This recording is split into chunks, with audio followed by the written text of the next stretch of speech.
woke types come along and say, the planet's a virgin, the great father's a tyrant, you could be a hero if you just stood up to that. And the kids think, well, I'd like to do something important with my life. And so they're just caught into that immediately.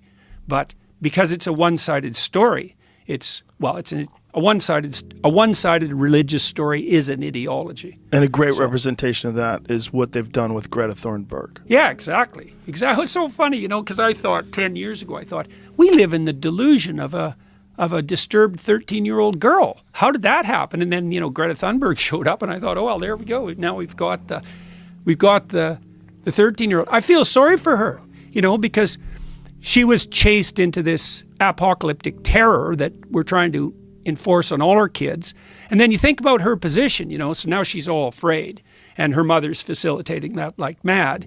And then, she announces her fear, her neurotic fear, essentially. It's driven by negative emotion.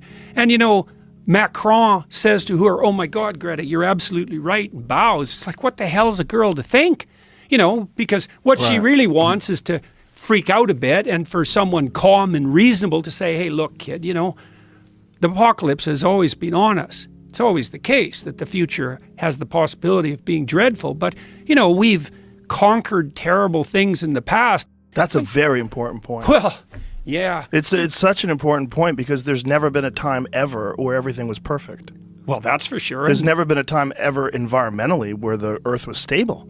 No. If you go, stable, currently you can kind of guess what the weather's going to be. But if you look at models of thousands of years, it's never been flat. It's always been up and down, heats up. Well, the Earth was freezes. an ice ball many times. Yeah, many times. Yeah, so yeah, well. Randall Carlson was saying there's been times in our distant past where the CO2 levels and the oxygen levels were so fucked up that we were close to losing all life on Earth. Right.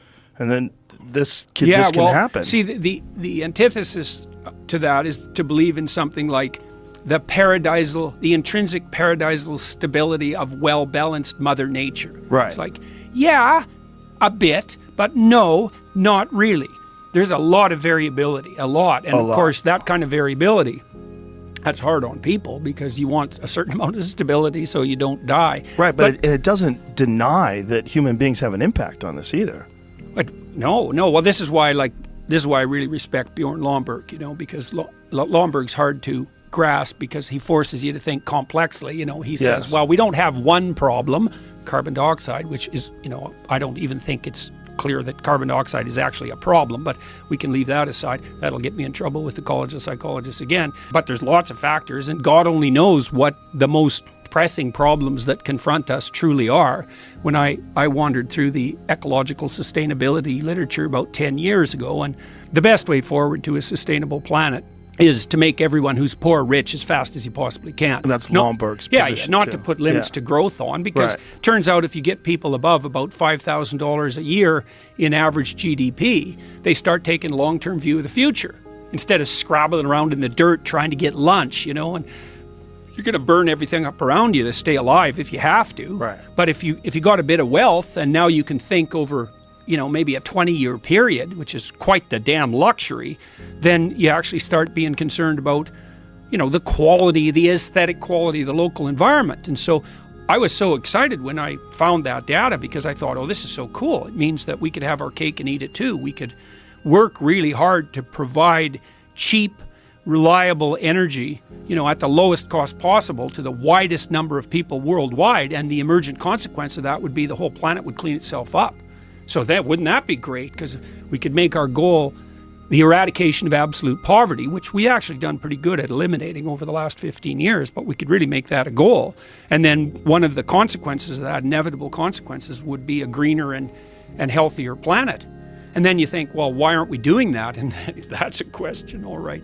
Understand the driving ideas underneath this globalist utopian tyranny that seems to be developing from the top down. And I think it's driven, at least in part, by this religious vision that I already described, that you have to construe culture itself, especially industrial culture, as the tyrannical father raping and pillaging everything in its way, which is an unbelievably dangerous way to think, too one-sided.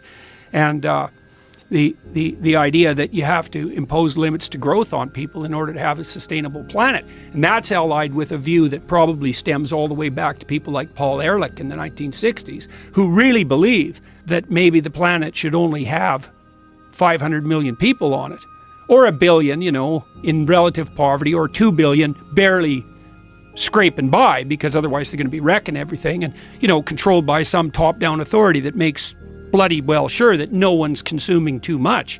And so when I look at ideas like that first assumption, the planet has too many people on it, it's like, I don't like to hear people say that, because when I hear that, I think, okay, buddy, who exactly are you thinking about getting rid of? It's easy to get all paranoid conspiracy theorist about the WEF, say, and maybe there's some utility in that, but, I don't think anybody's sitting at Davos going, well, we got to scrap 7 billion people.